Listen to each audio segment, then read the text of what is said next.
La ville de Cadix, baptisée la Tacita de Plata, la petite tasse en argent, est fondée par les Phéniciens il y a plus de 3000 ans sous le nom de Gadir.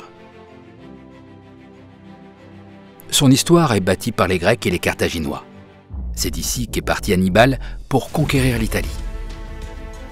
Sous la domination de l'Empire romain, la ville est réputée pour ses exportations de sauces de poisson fermentées, le garum, et pour ses danseuses, comme Télétussa. Après la chute de l'Empire, différentes conquêtes se succèdent, les Vandales, les Byzantins, les Visigoths. Le califat omeyyade, après la victoire du général Tariq ibn Ziyad à la bataille de Guadalete, en fait l'une des premières villes de la péninsule à faire partie d'Al-Andalus. En 1262, Alphonse X le Sage incorpore la ville au royaume de Castille. Au XVe siècle, elle est l'escale favorite des navires génois et vénitiens. C'est probablement à cette époque que remonte l'importation de la tradition du carnaval.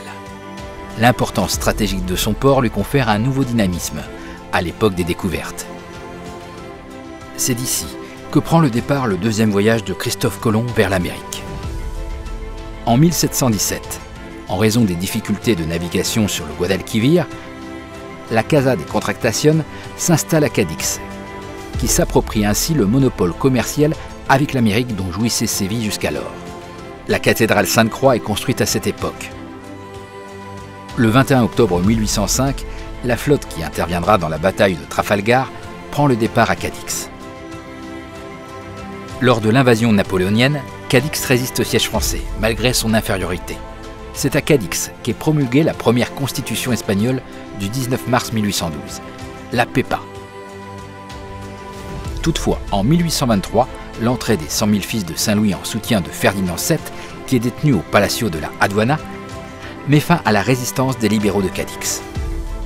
Aujourd'hui, Cadix nous offre une multitude d'attractions. Son carnaval célèbre pour l'ingéniosité de ses chirigota, des compositions musicales carnavalesques.